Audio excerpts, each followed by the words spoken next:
बात करीब 15 साल पहले स्कूल के दिनों की है। मैंने 11th क्लास में नए स्कूल में एडमिशन लिया था। नए स्कूल, नए क्लास में मेरे लिए सब अजनबी थे। मैं चुपचाप सबसे पीछे बैठती थी। इंटरवल में मेरी क्लास के सारे स्टूडेंट्स बाहर चले जाते थे, लेकिन मैं अकेले क्लास में ही बैठी रहती थी। कोई नहीं था जिससे मैं बात करती। एक दिन इंटरवल में जब हमेशा की तरह क्लास खाली था और मैं बैग पर सिर रखकर सो रही थी, तो अचानक किसी ने मेरी पीठ पर हाथ रखा। मैंने चौंक कर बैग से अपना सिर हटाया। मेरे बराबर में एक लड़की बैठी थी। तुम कौन हो? और सुबह तो तुम यहाँ नहीं थी। मेरा नाम शालिनी है। मैं भी तुम्हारी तरह अकेली हूँ। क्या तुम मेरी फ्रेंड बनोगी? शालिनी के रूप में नया दोस्त पाकर मैं बहुत खुश थी। शालिनी बहुत कम स्कूल आती थी और मेरे अलावा क्लास में किसी से बात नहीं करती थी। एक दिन शालिनी ने मुझसे कहा, आराध्या, आज मेरा बर्थडे है। आज शाम को तुम मेरे बर्थडे पार्टी में जरूर आना।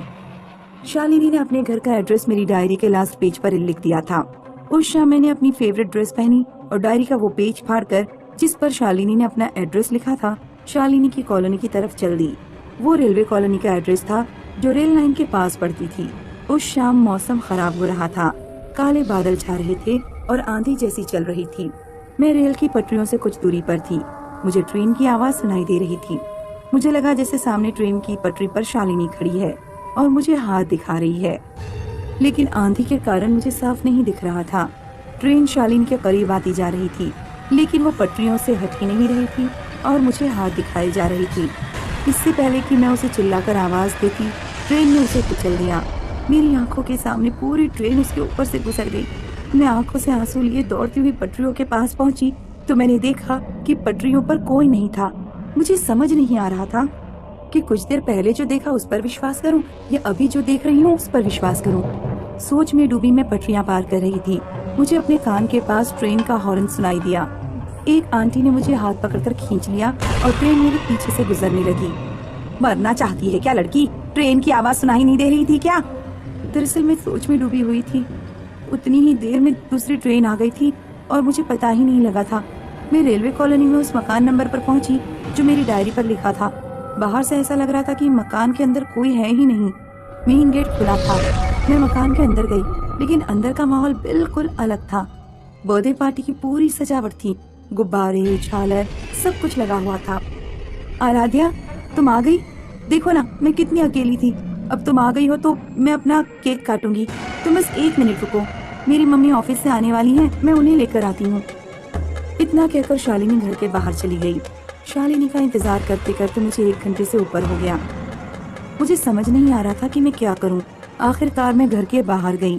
पड़ोस में खड़ी एक औरत मुझे अजीब तरह से देख रही थी। वो मुझसे बोली, कौन हो तुम और उस घर में अकेली क्या कर रही थी? मैं अपनी फ्रेंड शालिनी के घर आई हूँ। वो अपनी मम्मी को लेने गई है। आज उसका बर्थडे है। उसने अपनी बर्थडे पार्टी में मुझे बुलाया है। काफी देर हो गई, वो अभी तक वापस नहीं लौटी। तब मैंने औरत के मुंह से जो सुना, उसे सुनकर मेरे होश उड़ गए। 5 साल पहले इस घर में पूजा और उसकी बेटी शालिनी रहते थे। दोनों माँ बेटी एक दूसरे के लिए जीते थे। उनमें बहुत प्यार था। एक रात जब शालिनी का बर्थडे था, शालिनी ने अपने घर की खूब सजावट की। शाम को उसकी मम्मी ऑफिस से लौटती थी। वो अपनी मम्मी को लेने गई और रेलवे लाइन पर ट्रेन से कट गई।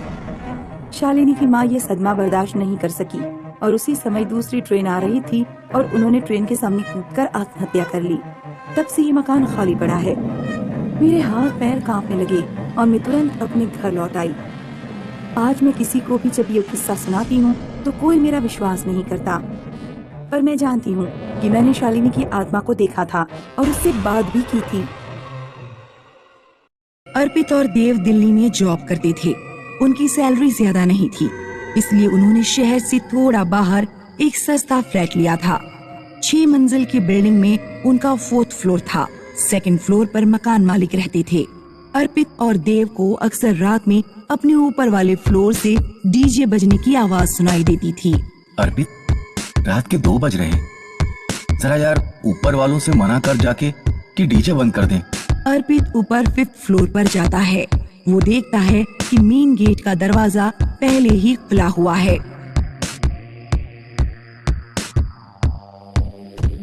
अर्पित जैसे ही गेट खोलकर अंदर जाता है, म्यूजिक की आवाज आना बंद हो जाती है।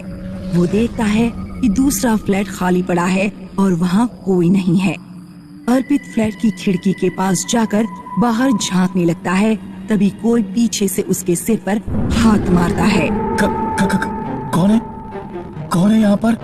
अर्पित बुरी तरह डर जाता है और तुरंत फ्लैट से बाहर भाग जाता है।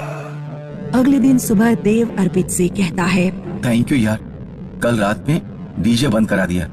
मैं तो सो ही नहीं पा रहा था। मैं भी पूरी रात नहीं सो पाया। क्यों?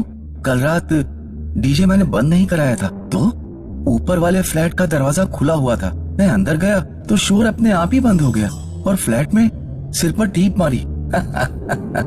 ये तुम क्या कह रहे हो? कोई हॉरर स्टोरी लगती है। जो भी कह रहा हूँ सच कह रहा हूँ।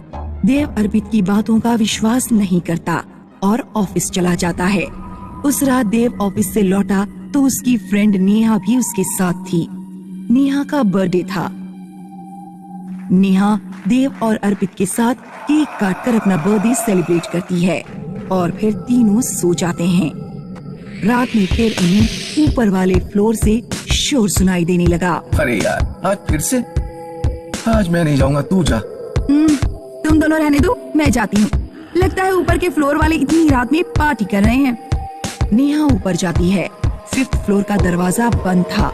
नेहा तेजी से दरवाजा खटखटाती है। हाँ, कोई है यहाँ पर?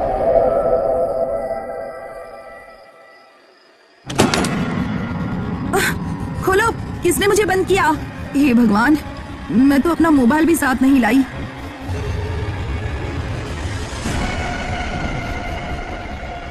अर्पित, देव, क्या कोई मेरी आवाज सुन पा रहा है?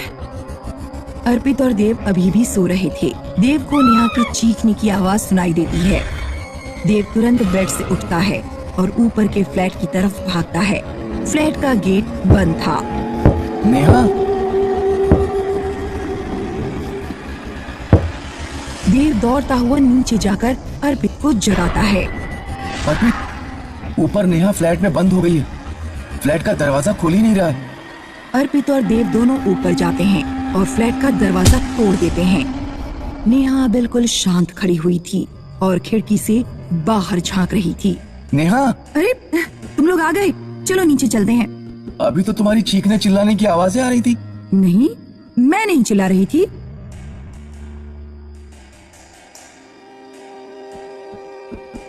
नेहा, देव और अर्पित सो जाते हैं। कुछ देर बाद ऊपर के फ्लैट से फिर शोर आने लगता है। अर्पित की आंख खुलती है तो वो देखता है कि नेहा अपने बिस्तर से गायब है। देव, उठ। नेहा कहाँ चली गई? अर्पित और देव दौड़ते हुए ऊपर के फ्लैट पर जाते हैं। फ्लैट के अंदर घुसते ही उनकी आंखें फटी रह जाती हैं।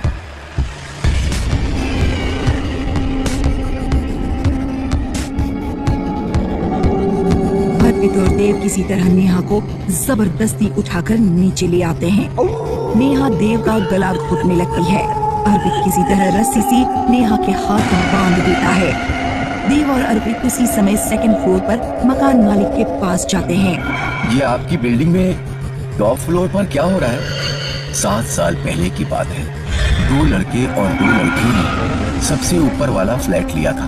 वे लोग शहर में नए नए आए थे। शुरुआत में तो उनकी जिंदगी ठीक चली, लेकिन फिर किसी कारण से उनकी नौकरी छूट गई। वे दोनों लड़कियां उन दोनों लड़कों की गर्लफ्रेंड थी। नौकरी छूटने के कारण आर्थिक परेशानी झेलने लगे और फिर एक दिन उनमें से एक लड़की का बर्थडे था। बर्थडे मनाने के बाद उन चारों ने कूदकर आत्महत्या कर ली। तब से ऊपर वाले फ्लोर से ऐसी पार्टी की आवाजें सुनाई देती हैं। हालांकि वे किसी को नुकसान नहीं पहुंचाते। तुम चाहो तो रहो या फ्लैट खाली कर सकते हो। देव और अर्पित वो फ्लैट खाली कर देते हैं। आज भी अगर कोई 4th फ्लोर पर रहने जाता है तो उसे ऊपर वाले फ्लोर से पार्टी की आवाज सुनाई देती है। हेलो दोस्तों, आपका हमारे चैनल स्टोरी प्लेस पर बहुत बहुत स्वागत है। इसी तरह की और इंटरेस्टिंग वीडियोस देखने के लिए हमारे चैनल को सब्सक्राइब करके बेल आइकन जरूर दबाएं। Thank you.